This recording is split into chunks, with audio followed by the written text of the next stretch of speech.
Togekiss, Excadrill, Dragapult, Rotom Wash, Tyranitar, and Dusclops.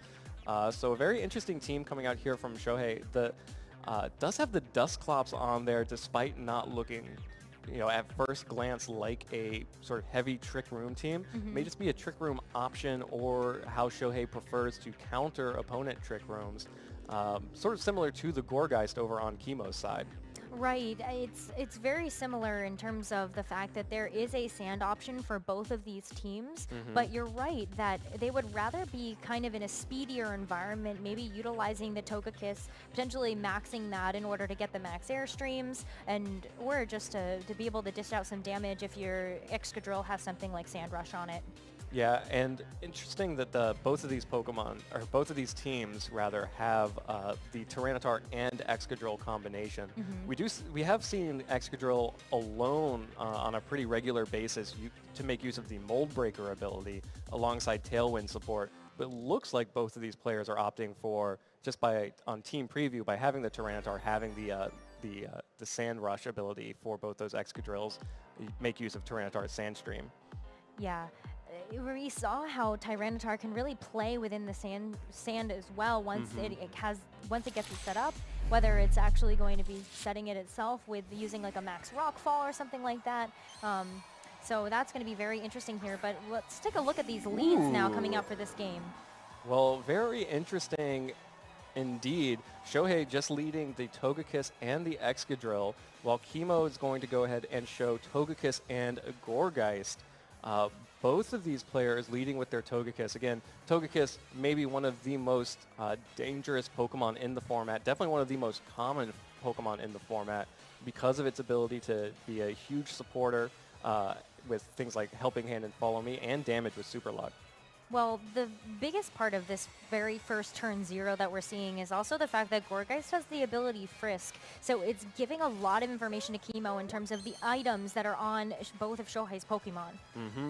And it looks like Kimo will be choosing to use that information to redirect the Iron Head from Shohei's Excadrill. Takes no damage from that because of the Babiri Berry. Takes a Yawn, though, from Shohei's Togekiss, another one of the big techs that we usually see on the Togekiss, while Gourgeist is going to set the Trick Room. So Kimo seems to believe that his team will function much better in Trick Room against Shohei's team than without. If we have the speed options here, it depends on how the rest of the Pokemon in the back are trained. Like, let's say we have the sand option here for Kimo, then it's possible that the Pokemon might be trained such that if there is a mirror match, then you might have that option, but it's actually going to be Milotic in the back. Yeah, the Yawn forces Togekiss to switch out on Kimo's side, gets the Milotic in. Excadrill is just going to go ahead and protect, trying to save some damage, while Trick or Treat does come out from Gourgeist. That is one of the best animations I have ever seen for a Pokemon attack. But Milotic will take the Yawn on the switch-in from Togekiss, so was able to switch out his own Togekiss to prevent it from falling asleep, but Milotic either has to switch out or take a sleep next time. And that's a really heads-up play coming out from Shohei, just because now it's really forcing Kimo to have to reorganize their Pokemon instead of going on the offensive. I think Kimo would have loved to have that Milotic in order to get some damage, even though they were forced to switch out the Togekiss before. But look at this, we have to force out a switch here. Yeah, Shohei's making such good use of the Yawn, forcing switches on Kimo's side. Milotic switches out for Togekiss as well. And actually, looks like we're going to go ahead and get our first Dynamax. It's kind of late in the game for our first Dynamax, but that was a supersized Gourgeist. Now that's a Dynamax-sized Gourgeist. That is going to be a Dynamax-sized Gourgeist, and I'm really excited to see what this Gourgeist is specifically going to do. Max Phantasm doesn't surprise me. Yeah, Max Phantasm into the Togekiss, which just got Ghost typing added to it from Trick or Treat. So super effective damage and drops the defense of both the Excadrill and the Togekiss.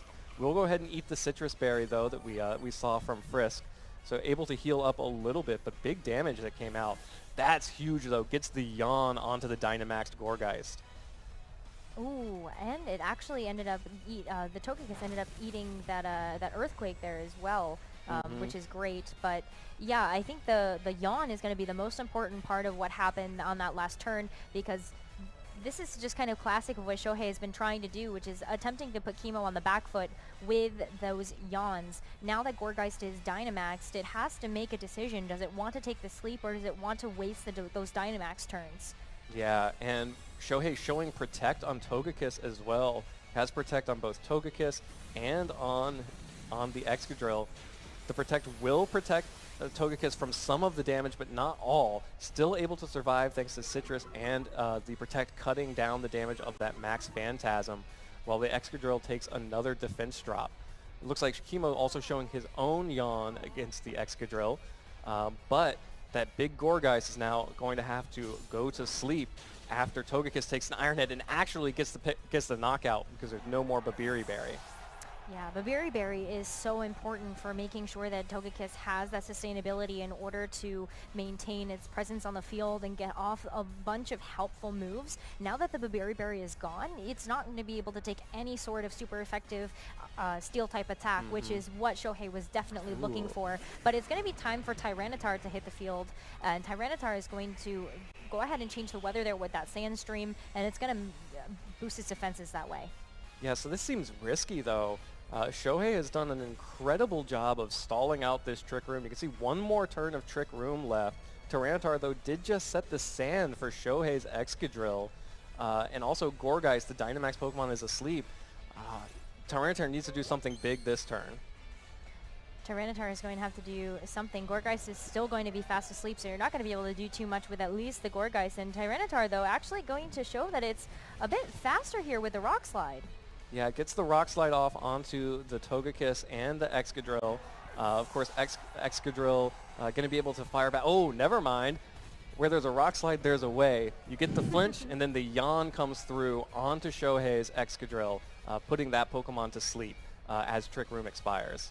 Trick Room was really beneficial there in order for Tyranitar to end up moving first before the Excadrill, because the Excadrill, because of the Sand Rush, ended up having a faster speed. So it ended up actually being later in the priority over the Tyranitar. Now, though, Trick Room is over and Gourgeist is still asleep in its Dynamax form, there really isn't a way for Kimo to set the Trick Room for a couple more turns, and that means Shohei has the ability to kind of bring in anything that was in the back, because we haven't seen what those Pokemon are yet, but we will find out that's going to be a Rotom Wash. Yeah, Rotom Wash, a great Pokemon to be out here against the Tyranitar. Less good against the Gourgeist, but because Shohei did such an excellent job of stalling out everything Kimo was trying to do, Gourgeist is now no longer Dynamaxed, still asleep, and facing down this Excadrill and Rotom Wash. So really good plays there from Shohei. Kimo was able to get up the Trick Room, but not able to do anything with it. And now we have to see a couple of swaps here. Even though the sand is up, Excadrill is actually going to be swapping out in exchange for Dragapult, maybe hoping that that's going to be a bit more useful with this new Dynamax that's going to be coming out for Shohei. Yeah, Shohei has not Dynamaxed at all yet this game, so this is going to be a late Dynamax on the Rotom Wash. But without Trick Room set up for Kimo, with Gourgeist asleep, Rotom Wash, now that it's Dynamax, is going to be able to deal a lot of damage. Max Darkness actually coming out into the Gourgeist, but it's going to go ahead and eat its Colbur Berry and reduce that damage. Colbur Berry is a really good tech to have on the Gourgeist, just because it can survive those Max Darknesses, those big Dark-type moves a little bit better in case it needs to get the Trick Room off again. Yeah, Tyranitar's Crunch will connect with the Rotom, though. Deals a little bit of damage. Gourgeist does wake up, gets the Trick Room off. So exactly what you said, the Colbur Berry allowing it to survive one extra turn to set up the Trick Room again. So Kimo now actually in a pretty good spot. Doesn't have the Dynamax, unfortunately. Would like to have the Dynamax offensive pressure. But Tyranitar and Gourgeist are slower and thus faster than both of these Pokemon and able to deal a lot of damage back. Well, I would be a little bit concerned about the Rotom, but Rotom's actually going to be going for a Max Guard here really quickly, which is going to eat the Seed Bomb coming out from the Gourgeist. So Shohei is in a really good position right now, even though Excadrill is asleep in the back. That is the double protect. Oh, caught both of the attacks. Kimo went for the double target onto Rotom. Tried to make a call, got it wrong. Dragapult's going to pick up the KO onto Gourgeist with that Shadow Ball. And that's a heartbreaker. When every turn of Trick Room is so important, if both of your attacks fail, it's real hard to come back from that. Absolutely. Again, Excadrill still asleep in the back. Not going to be too much of a problem, though, because this is still a way that Shohei is actually going to be stalling out these turns of Trick Room so that Excadrill can come back and potentially make use of that sand. Even if the sand is gone, then Excadrill tends to be a really fast Pokemon, so it will be able to get attacks off really quickly here. Yeah, the good news is Milotic is still full health, so is Tyranitar, so still a lot of potential pressure here from Trick Room. But Shohei is also showing Protect on Dragapult, and if Kimo went for it again, which it looks like he did, went for the crunch onto Dragapult while Milotic goes for the Hypnosis, but the Rotom dodges and fires back with a Max Lightning. That was Kimo's chance to get that Hypnosis off. Now the Electric Terrain's set, but it doesn't even matter because Milotic is just straight knocked out by that damage.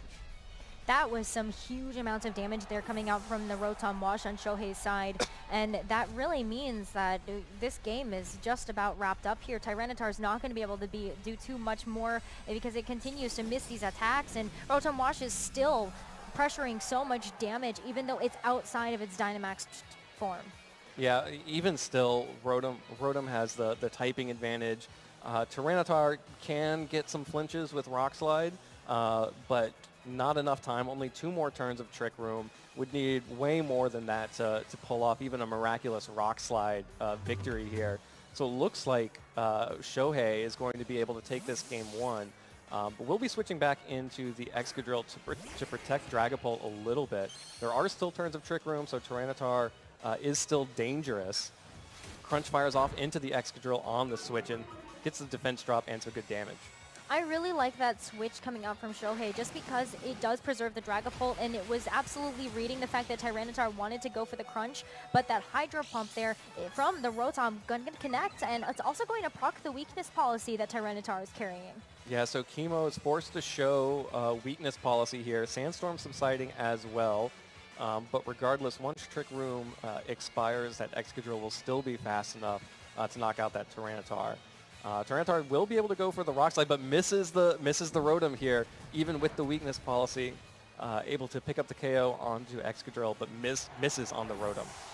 The miss on the Rotom is huge because that means Rotom's going to be able to fire back one final attack here just to seal up this game, and it's going to be the Thunderbolt. So Shohei taking game 1. Yeah, that was such a cool game from Shohei. Just the way that he was dancing around what Kimo was setting up early on in the game. I mean, that first Trick Room, Kimo got absolutely nothing out of, except for blowing the Dynamax on Gourgeist. Shohei was just so able to use the yawn from Togekiss, as well as his good positioning on the board to just make sure that Kimo didn't have an opportunity to go aggressive with any of his Trick Room Pokemon. Yeah, it was such expert maneuvering coming out from Shohei, and it was a great setup by Kimo. I mean, you have to kind of, in this matchup, take a little bit more of those expensive setup turns where you need to get the Trick Room off, and then you need to switch in the Pokemon that you want to use in order to actually get off your damage. And with Tyranitar, that was really difficult to do because of all of the yawns that were coming out from Shohei to force Kimo into that difficult position of, well, I don't want my Pokemon to be put asleep, so I have to switch them out. Yeah. And that really put him in the back foot. Yeah, the good news for Kimo, though, was there were times where it seemed like he was able to get himself into good position. When Trick Room was up, when he did have his sweepers out, like Tyranitar, like having the Milotic out as well, was able to exert some pressure, but those 2 turns in a row where Shohei just predicted exactly which Pokemon Kimo was going to target down and then wasted those prime opportunities from Kimo. Really phenomenal play from Shohei. But if you're Kimo, you're looking at that and you're thinking, well, I got myself into that position where there was the possibility for a win. I just got the read wrong. So now you go back to the drawing board to figure out how to either get yourself in a better position than that or to get the read right next time. Leading Gourgeist was definitely a risk that had to have a high reward attached to it. I don't think that we're going to see too many adjustments, though, from either of these players. I think it was just more, though, the game plan that they were hoping to have got a little bit disrupted by one another, and particularly more so in Kimo's case than Shohei's. Yeah, I agree with you on that. I think both of these players are probably pretty happy with in general their choices in that game. You know, Kimo got some rough breaks, you know, missing the hypnosis, of course, you know, without any kind of accuracy boost. Yeah, no Hypnosis coil. is not super accurate to begin with, and also getting those reads wrong. But I'm really excited to see what this game 2 is going to look like, knowing that now. You know, these players now have spent a game playing each other. They understand a little bit more about how their opponent, about how their opponent plays, and now they get to figure out, you know, how do I change the way that I play to make sure that I win? Or for Shohei, how do I make sure that I'm stopping any kind of adaptation from stopping me? I feel like when you're one up in this scenario, you kind of get a chance to, you have the edge, of course. Oh, You have yeah. a chance to kind of adjust your play style, which is actually a little bit different than just adjusting the Pokemon that you put on the field. But we noticed that Shohei ended up going for multiple yawns in a row. But I stand corrected here because we are going to see a bit of a read coming out from Shohei in terms of what they expected Kimo to lead. Wow, yeah, that is an aggressive lead. We saw the expert belt from that Frisk as well. So Shohei is just going full offensive here with the Dragapult and the Rotom Wash. And you got to like that matched up against the Togekiss and the Gourgeist. Kimo may be able to set up a Trick Room using Follow Me, but at what cost? Both of these Pokemon, the Dragapult and the Rotom Wash, can get a lot of damage done first. Yeah, this is kind of the adjustment of playstyle that I was expecting. Instead of Shohei really being more reactionary, you are seeing a bit more of this aggressive style of play, but as we say that, it is going to be a bit of a change, just trying to preserve that Dragapult. Yeah, it needs to preserve the Dragapult just in case. Togekiss will go for the Follow Me, so probably going to see that Trick Room coming out. Dragapult switching out is good then, so get the Togekiss in for the first turn of Trick Room. Actually, though, Thunderbolt not quite enough to pick up the KO onto Togekiss as Trick Room goes up. Trick Room now going up is going to set Kimo up for a lot of success here, particularly because we noticed that that Tyranitar that they're running is a little bit on the slower side. Let's see if the Tyranitar is the one Pokemon that Kimo did bring in the back for this specific situation, but we also know now that Shohei is going to have the Dragapult in response as long as that Gourgeist gets removed from the field. As it stands right now, it is going to be, well, an ally switch now coming out, just in case we do see a Seed Bomb. Yeah, Rotom gets some new tricks. It includes Ally Switch. It's going to go ahead and dodge the Togekiss. Use the Togekiss to dodge that Seed Bomb while Shohei fires off a Yawn back at that Gourgeist. So not too dissimilar from what we've seen in the past. No crits coming out from that Dazzling Gleam on Kimo's side. Just a little bit of damage. But yeah, the Ally Switch. Shohei has all of the tools they need to make sure that they can stall out as many turns of Trick Room as possible. Ally Switch, Follow Me, Protect on everything. It's going to be really hard for Kimo to make something happen. Yeah, we've seen a lot of different styles of adjustments to how you play against a Trick Room team, but I really like the way that Shohei is playing this matchup because even though there is that Trick Room option for Kimo, he hasn't really been able to take advantage of any of that because of how well Shohei has been stalling that out. All right, Air Slash from Shohei picks up the KO onto Kimo's Togekiss, while Gourgeist switches out for the Tyranitar. Kimo making the adjustment to ensure that there is some offensive pressure here by switching in the Tyranitar. Sand's going to deal a little bit of chip damage there, but with the knockout on Togekiss, Kimo will get a free switch in here back to the Gourgeist. So getting the Gourgeist and Tyranitar next to each other for some offensive pressure is probably exactly what he needs right now. There is still quite a bit of offensive pressure, though, coming out from the Rotom Wash, which is carrying that Expert Belt, which I think is just such an interesting tech. Usually when we see a Rotom, we don't usually see the Expert Belt attached to it. It ends up being some type of berry or something to really keep it safe. Try to be more bulky, but obviously Shohei is going a little bit more offensive. Togekiss protects this time, and finally Kimo hits a read. Seed Bomb will connect with the Rotom Wash and knock it out. So picks up a KO finally here, while Tyranitar's Rock Slide will go into the protect of Shohei's Togekiss. But good to know that Togekiss can now no longer, it would be much luckier for Shohei to get another protect off. So that tells Kimo that there is maybe a Pokemon that he can feel free to target down next side. Dragapult coming back in for the Rotom Wash that has been felled. Shohei is going to have to play around this Gourgeist because Trick Room has one more turn, And you definitely don't want this Trick Room to get set back up here, and that might be what they're going for as they go for this Dynamax. Yeah, this is going to be our first Dynamax of the game. We've almost gotten through the entirety of Trick Room without seeing any Dynamaxes, but Shohei going to go ahead, Dynamax the Dragapult, get some huge offensive pressure for the moment that Trick Room drops, while using the Togekiss's Follow Me to protect the Dragapult from this Phantom Force from Gourgeist, or sorry, from the attacks coming up from Tyranitar. But this Rock Slide is going to be a double target, just barely missed the KO on the Togekiss. Oh, and Togekiss is within that range to be able to eat its Citrus Berry that we've seen before. Max Phantasm now, though, into the Gourgeist. Gourgeist might be buffeted by the by the Sandstorm underneath the dimension or wherever the Gourgeist may go with that Phantom Force, but this leaves it open and free to be able to use that Trick Room in a couple of turns. So this is a fun, dumb thing that just happened. Gourgeist used Phantom Force to disappear from battle while targeting down one of Shohei's Pokemon. Shohei's Dragapult then went for the Max Phantasm onto that Gourgeist. Did not connect because it's vanished. Now, Trick Room has ended. It is now the slowest thing. So there is another turn where Shohei doesn't get to target down that Gourgeist before Gourgeist, now the slowest Pokemon on the field, gets to come back and deal damage. So Kimo planning for the end of that Trick Room very, very smartly there while taking this Max Wormwind. Max Wormwind's a really great heads-up play, though, by Shohei, knowing that they're trying to just make the most of an awkward situation here. Going for the Yawn as well, they do get a chance to have the attack drop onto both of those Pokemon, and that's going to help a little bit here. Yeah. The Yawn connects with the Tyranitar as Tyranitar hits Rock Slide right back onto the Dragapult and knocks out the Togekiss. Just a little bit of damage against the Dragapult from the Phantom Force as Gourgeist came back onto the field. Now it's finally targetable.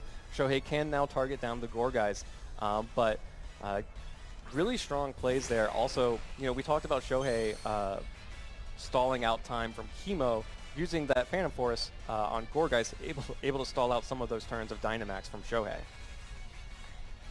Stalling out quite a bit, though, because now Gourgeist really has to go for the Trick Room if they want to set up for success for Tyranitar. Otherwise, it's going to be the Dragapult and the Excadrill that are going to move the fastest on the field.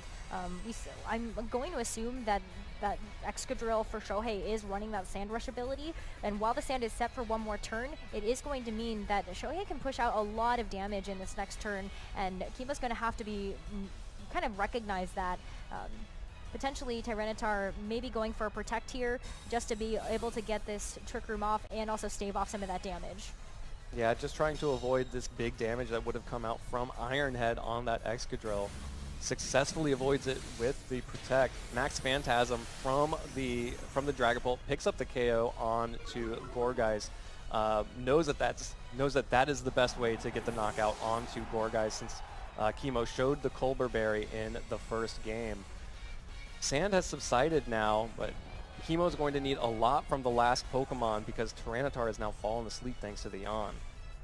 That was just a kind of an awkward turn there for Kimo, where they needed to stave off the damage so that the Tyranitar could potentially wake up, but also recognizing that it had been yawned a couple of turns before. That is just kind of making the most of the kind of a weird situation there. Well, Milotic is the last Pokemon for Kimo. We've already seen Hypnosis from it. Most likely carries a Water-type attack, which would be super effective against that Excadrill.